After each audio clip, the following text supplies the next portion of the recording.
All right, now you know it's draft time coming up, slash free agency time, but either way, we got to look at this roster, man, and figure out what are the target areas, man, or what should we be thinking in terms of just improving this offense, because obviously down the stretch that did become a little bit of an issue, man, and just ultimately trying to take some of that pressure off of Josh so he doesn't feel like he has to be Superman all the time, right?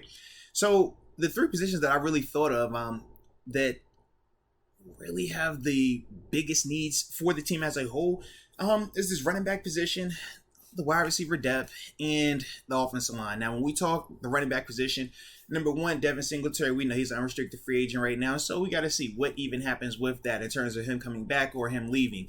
James Cook, obviously we took him last year in the draft, good player, but what are we looking for with him? Is he necessarily your bruiser, your thumper? Nah, he's not that type of back. Is he just a pass catching back? Nah, I think he's more than that. I think that he's a good back when utilized the way that we plan to utilize him in this offense, right? Because we know Buffalo's not a run first unit. Man, we like to throw that rock.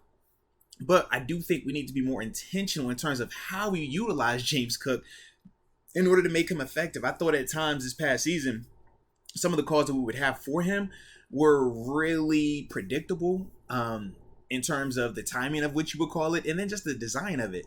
And I don't think that that benefits a running back like James. I think for him, man, you do want to scheme with some of that stuff, especially when you're trying to have him running between the tackles and just have a little bit more of a commitment to it so he can have more of a rhythm. But if that's not going to be the case and we're going to do the, so to speak, popcorn method of running the ball of, hey, man, whenever we're bored and we just feel like we need to call a run play for the sake of calling it, I would like to have maybe a little bit bigger or a more thumper style running back. But at the same time, I wouldn't want to spend a ton of money on that either, because we know that this is never going to be a run first operation with Josh Allen up there because he's too talented for that.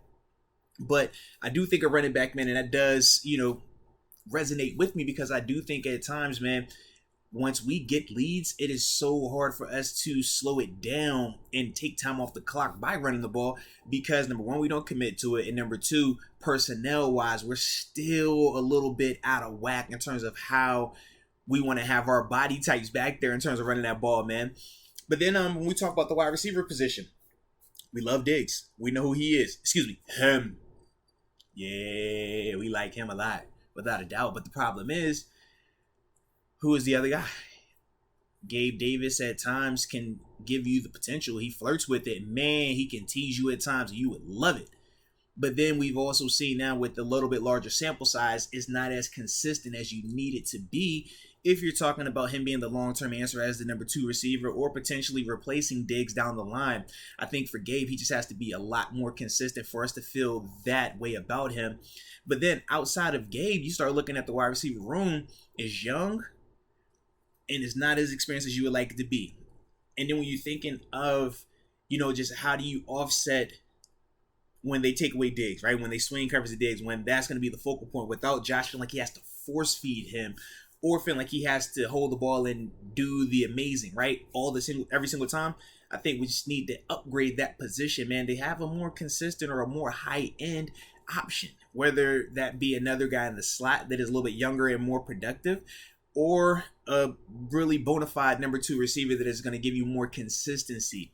I think that's something that we should also be looking into to just make this offense a little bit easier for Josh, man, because we know what he's capable of, but to ask him to do that on a week in and week out basis, I think that that's asking a lot of Josh.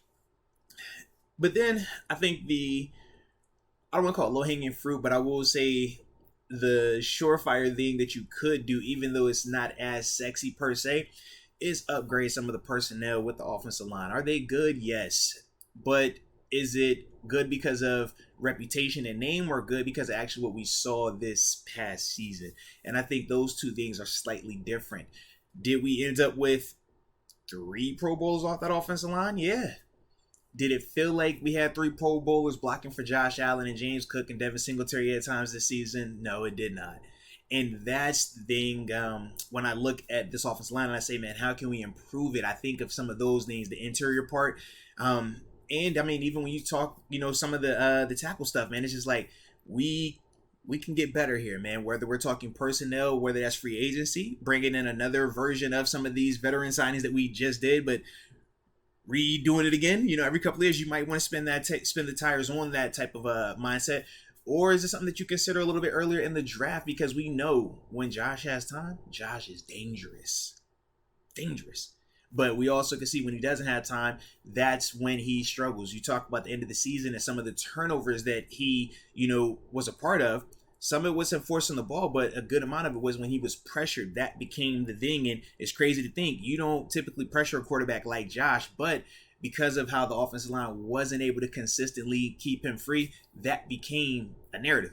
So that is definitely something that I think of, and I say, man, we could potentially upgrade that position as well. But, off the top of my head, those are some of the key areas that I think of specifically on offense that we could be improving upon, man. But you let me know your thoughts on what position needs to be the focal point this offseason, man.